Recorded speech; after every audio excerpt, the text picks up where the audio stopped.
Guys, I got an early start tomorrow. I got a install and I gotta go to the supply house. I think what's tomorrow day. It's a job I gotta do Tuesday. I think I gotta pick up a motor, but I gotta call the supply house sometime tomorrow. But tomorrow I got a furnace and I think it's a condenser and there's another evap coil that I gotta do. But guys, yeah, the week is starting to fill out pretty quickly. So, but guys, I'm gonna give you guys a few minutes to get in here. Let me put the phone out here. Hold on. I gotta find my hand sanitizer. Hold on. Hold up. I gotta find my stuff.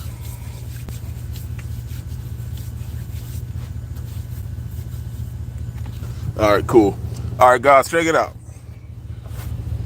I'm going to go into a good quick little story here. I was thinking about this the other day.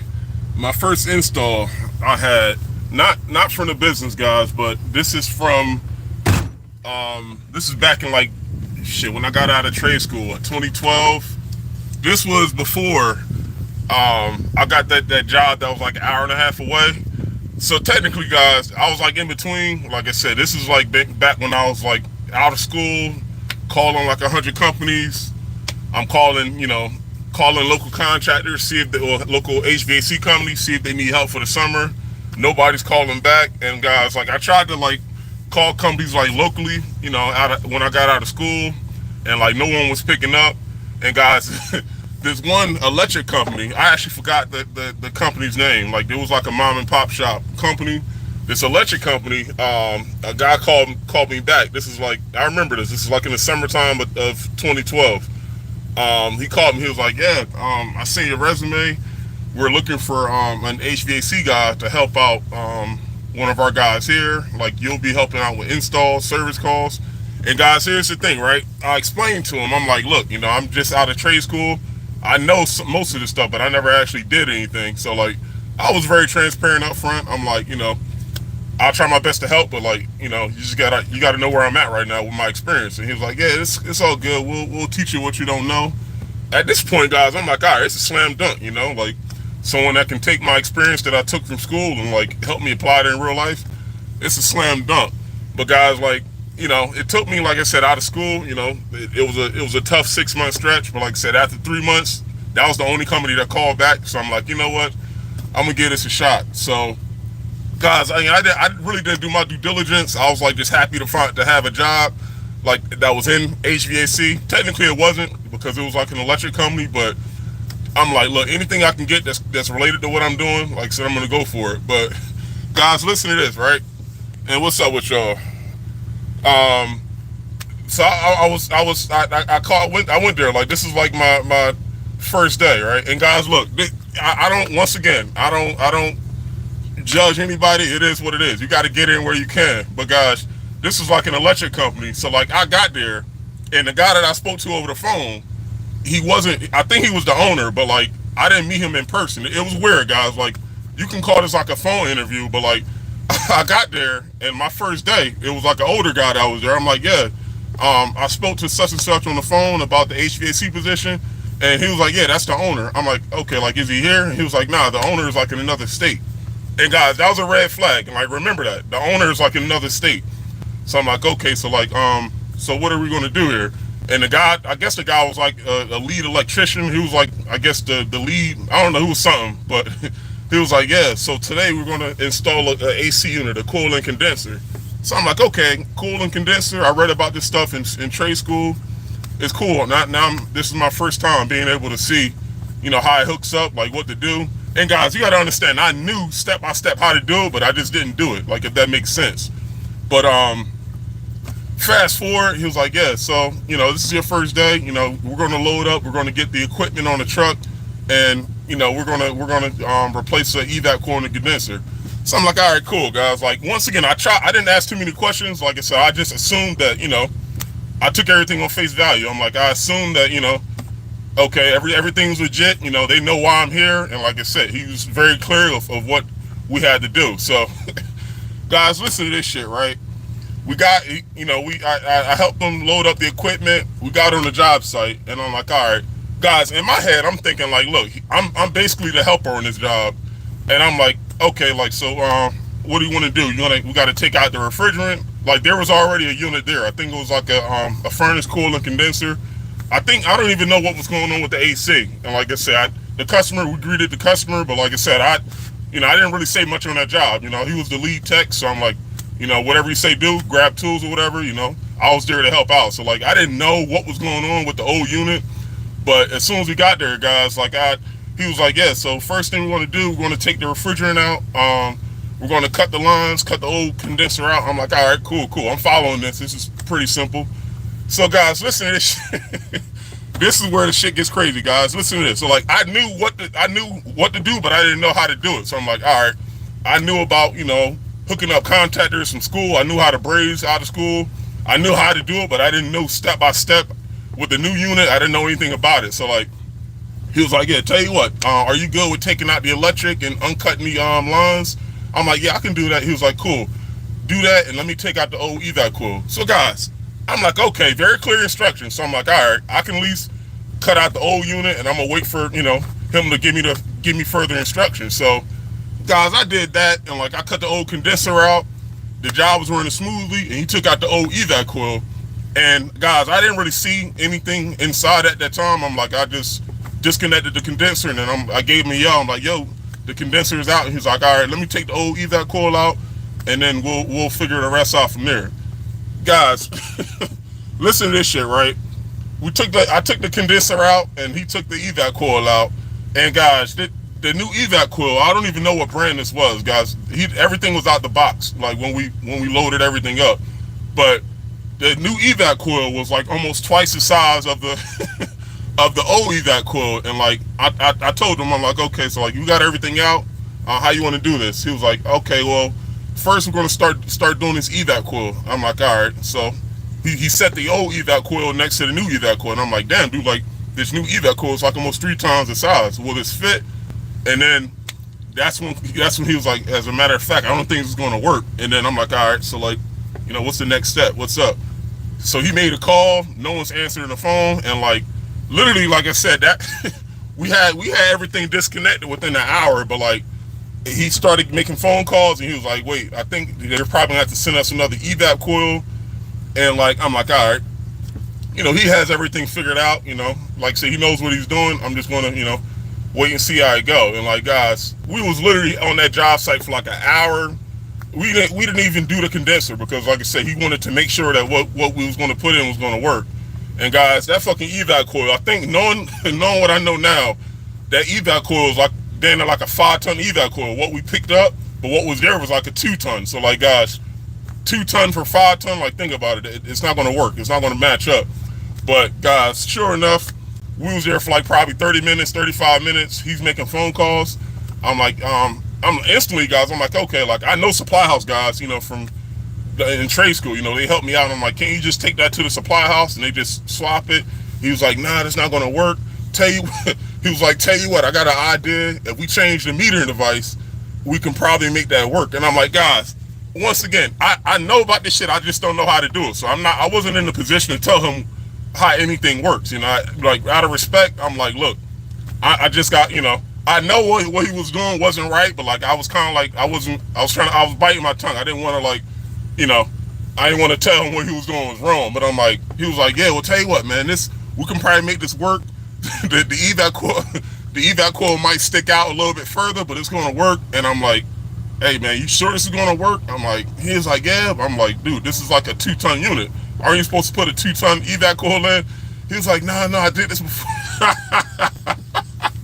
He was like, nah, I did this before. And guys, I felt, like I said, guys, I wish I can go back and see what happened with that customer. But the lady was there. She was pretty chill, but she wasn't there when we was trying to figure this out. And like, guys, after an hour, he cut out I remember this guy. This was a fixed orifice metering device. He cut out the metering device, and like, guys, this shit, imagine how I'm explaining that. That's how imagine seeing this. This is how crazy it is.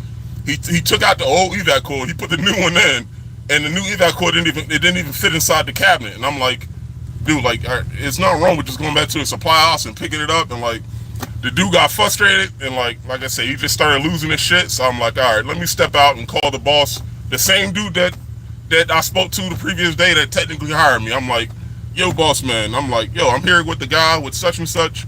The evac code that we got is bigger than what we're taking out. Like, I'm like, is this like a normal thing? Like, and he was like, no, I'll tell you what, let me try calling him and see what's going on. So then again, guys, I'm in between a rock and a hard place. So I'm like, you know what? All right, whatever. So like, the boss called the guy, and then the guy said, yeah, well, tell you what, I'm not even supposed to be doing HVAC. There's supposed to be another guy here to help, yada yada.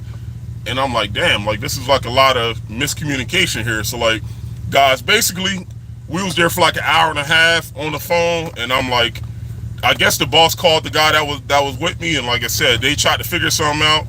It was a bunch of like arguing back and forth, and like I said, guys, safe to say, like I said, that was my last day like at that company, and like, I felt sorry for the customer, because like I said, I'm pretty sure she heard that guy screaming on the phone with the boss, like, yeah, I don't even know how this is supposed to work, yada yada yada.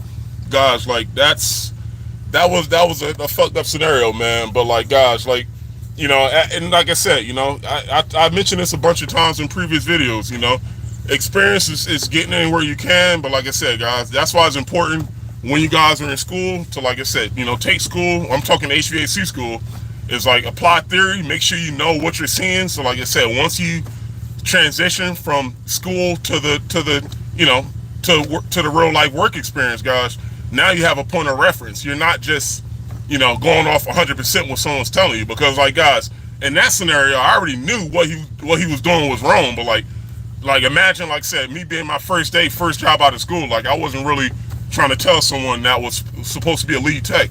I wasn't going to tell him that what he was doing was wrong. But it was like, it looked crazy, you know. Like, I'm like, look, you're putting in something 3 times the size, and like, it's not even going to fit inside the cabinet. Like, it has to be like a, you get what I'm saying? But guys, like, I spoke with the boss, and I'm like, man, that's not, something's not right. I'm like, man, I told you, like, I don't even know what I'm doing. I know how it's supposed to look, but I'm like, I may have to like look into another opportunity. But like, guys, like, you know, it is what it is. But like I said, guys, like, I always told you guys before, you know, your first 2 jobs will typically, you know, be, in a nutshell, it's going to be, like I said, it's going to be, you know, the hardest to like really grasp. But like, once you understand theory and once you apply it, and like I say, you know, for one, you know how things are supposed to go, and like, you get experience, and you know, you got to be honest with yourself too. What you don't know, you know, you still have to be a student and learn things. Like I said, whether it be maintenance, service, install, or sales, whatever the case is, you have to, like I said, you know, focus on your strengths, but also, like I said, work on your weaknesses. And like, I didn't know installs, like I said, but I knew how it's supposed to look. I knew that the evac cord is not supposed to be sticking out of the cabinet. So like, think about it, guys. It's like, you know, but yeah, guys, like, I know a lot of people got like fucked up first job stories, but like, guys, like, I got very fortunate after leaving there. Like I said, you know, within a couple months, like I said, I had to start looking into companies not local. Like, I had to start looking into companies that was like an hour and a half away. And like I said, guys, that's where I got put on with that maintenance company. But like, you know, guys, technically that was my first install. I didn't say the equipment was working like when we left. Like, at that point, guys, like, I didn't even finish the story. Like I told you guys, once he started flipping this shit with the boss, like, at that point, I'm like, I told the customer, like, look, we unfortunately, we got the wrong equipment. You know, hopefully they can give us like what we need here. But like, I mean, the customer's cool about it. She wasn't like really upset, but I told her, I'm like, you know, it would be wrong for us to try to rig up something that's not even intended to work. And like, now you got to deal with like repercussions of having something that's not designed for it to actually, you know, work. And like, she understood it, and I'm like, you know, I'd rather be upfront with you, because I don't know what the hell this other guy is doing. I think he was taking a smoke break around the corner, and I'm like, you know, just let us, you know, let me call the boss, and hopefully, if not today, then tomorrow, he can send us the right equipment, and like, someone can come back out here and get this right. But like, guys, like that, you know, I'm hoping that company, you know, whoever they had there, it wasn't me. Like, they hired me as the helper, but I'm hoping whoever they had there as the HVAC guy, hopefully they got that customer up and going. But guys, like I said, I seen, like I was telling you before, man, I seen a bunch of crazy shit, you know, good things and bad things. But like I said, guys, like, experience is experience, you know. I needed to see that because I knew it wasn't right. But like I said, guys, like, whatever you see, whether it be good or bad in the field, like I said, use it as experience. So the next time you see it, now you have a point of reference, because guys, that situation, that's not something you're going to see in the book. The book will tell you how it's supposed to go, but like I said, guys, you still have to apply theory with hands-on. Like, you got to have an idea of how things are supposed to work, in real time, with superheat, subcool, amp draws, hooking things up, make sure you know your thermostat connections, like the whole 9 yards. So like, you can't, you don't want to be a theory rat. Like, say how I was a theory rat, but when I started seeing it, it really clicked, oh, this is how the line set looks. This is how a fan motor looks. This is how a gas valve looks, blase, blase. So like, guys, like I said, I had to run across, like I said, some crazy companies on the way up. But like I said, guys, once I had that baseline level of, okay, oh, now this is how it's supposed to look. I just kept grinding. Like I said, guys, I just, the more I seen it, like I said, the more I just studied, I looked more into it. Oh, with carrier units, oh, this is how their inducer motor is supposed to hook up. Screws here, wires here. And guys, like I said, it's like ABCs, but yeah, guys, like, I mean, it's definitely a handful of jobs that I definitely wish I could take back, but that's definitely one of the jobs, like, like I said, me personally, like, I feel like every service tech, whether you're install or service, you want to see jobs through. You don't want to start jobs and then now, you can't finish it due to like something happening. Like, you want to be able to finish everything you start. And like, similar to me, I really wanted to finish that install, guys, because like, I was happy as hell. I got the opportunity of cutting out the condenser. I wanted to braze a new condenser in. I was happy as hell. I didn't really care about the money at that time. Like, I was happy as hell to, actually be able to see an install for once. We couldn't do that really in trade school because they really didn't have equipment. But like, guys, I was like very, very excited, but like, I knew something wasn't right. And like, the person that brought me on, I actually never seen him. And I'm like, that was like kind of awkward, kind of weird. And I'm like, combine that with like somebody that, that can't get the job done from A to Z. I'm like, that's going to be a bad predicament for me to be in. And like, now I'm forced to explain that. I'm forced to explain all that to the customer. And I'm like, yeah, it's not gonna work out. But guys, there you have it. I got to gas up the truck and I got to get ready to rock and roll. Guys, it's another vlog I'm going to put out later on. It was a call I went to on Friday. What was that? I think it was AC maintenance, guys. With that, I think we replaced the capacitor in the hard start kit there. This lady has like a 30-year-old AC unit, but knock on wood, it's still chugging along. But I'm going to put that up later on. But yeah, guys, like I said, that first install, hopefully, you guys get all good experiences, but you got to take the bad with the good. But guys, my first install wasn't what I was planning. But guys, the good thing is I already had a base understanding level of how things were supposed to look. I know how things are supposed to be connected. And like I said, guys, when I knew something wasn't right, even if, like I said, it wasn't my time to technically, like I said, to step up and say something wasn't wrong, like I wasn't going to argue with that lead tech on the job site. That's why I just called the boss and I told the boss, like, look, this equipment is bigger than what we're taking out. I don't think that's right. So like, guys, definitely, man, if you feel like what you're doing ain't right, definitely, become a student of the game. Ask a bunch of questions, make sure what you're doing is right, and make sure, like I said, you can see jobs through from A to Z. You don't want to be a bunch of parts changer. You don't want to start random equipment in without knowing how things are supposed to work. So, guys, that's a quick little story time about my first install. I'll do more live videos, like I said, when I have downtime. But guys, most of next week is going to be a marathon. So, but be on the lookout later on for more vlogs. And like I said, guys, I'll get up with you guys next week. But I'll see you guys on the next one. Peace.